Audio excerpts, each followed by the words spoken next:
Welcome to The Explainer. Let's get right to it. Today, we're breaking down the analytical framework for evaluating small-cap growth stocks. And let's set the ground rules right off the bat. We're taking a strict, authoritative, absolute, no-bluff educational approach here. We're going to look at hard data, proven metrics, and the actual behavioral principles that separate systematic analysis from, well, pure guesswork. Now, before we go any further, I need to give a very strict disclaimer. This explainer is purely for educational purposes. Yes, we're going to be discussing some real companies today, but absolutely nothing we talk about here is a stock recommendation. You've got to do your own research or talk to a certified financial advisor before making any investment decisions, okay? Let's move on. To really ground these theoretical financial concepts in reality, we'll be using 5 specific real-world case studies today. We've got SigmaSolve in enterprise software and BPO, All E-Technologies in AI and IT solutions, Agarwal Toughened Glass India in glass manufacturing, Shree OSM e-mobility in employee transportation, and finally, Sodani Academy in financial education. We're using these 5 completely diverse companies, ranging from AI all the way to glass manufacturing, purely to illustrate our framework without any of the usual market hype. Okay, let's dive into this. Section 1. Core Financial Growth Metrics. So, the very first essential building block of evaluating any small-cap company's fundamentals is dissecting its core growth and valuation metrics. You really have to know exactly what you're paying for and how efficiently the business is actually growing. And that whole process starts with the price-to-earnings, or PE ratio. Basically, this metric values a company by measuring its current share price relative to its per-share earnings. Think of it like a gauge. It helps you figure out whether a stock is currently overvalued or undervalued relative to the actual cold, hard cash it's bringing in.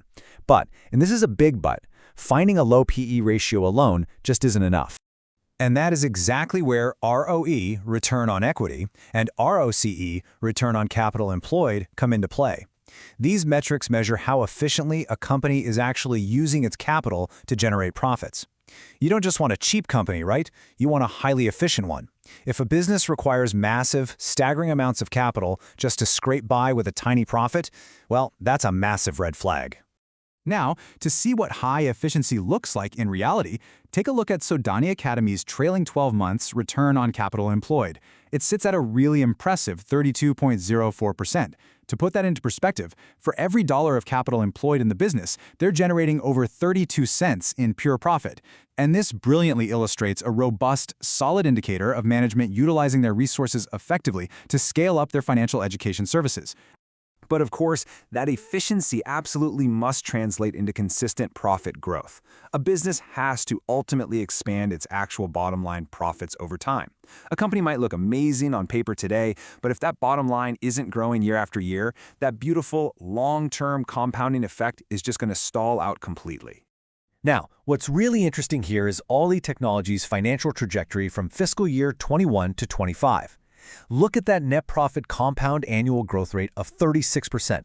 This perfectly proves what strong compounding growth looks like mathematically. Their top-line total income grew at a solid 24%, sure, but their profits grew even faster. That, my friends, is operating leverage in action. And growth doesn't just happen in a vacuum. It can also be triggered by concrete external catalysts. Take Agarwal Toughened Glass India, for example. Their profit after tax literally doubled in the second half of fiscal year 25. No way, right? But why? Well, it wasn't just magic. It was driven directly by rising infrastructure demand and, crucially, evolving government safety norms that actually mandated toughened glass in high-rise buildings. Identifying these kinds of external tailwinds is an absolutely massive part of fundamental analysis. Let's move right along and see how this builds. Section 2. Debt and Promoter Confidence. Look, high growth means absolutely nothing if the balance sheet is basically a house of cards. So let's define the debt-to-equity ratio.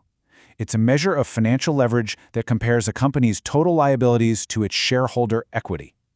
Operating with very low debt protects a company from massive interest burdens. When tough economic cycles hit, and trust me, they always do, companies loaded with debt get absolutely crushed by interest payments. Bottom line, low debt equals survival and flexibility.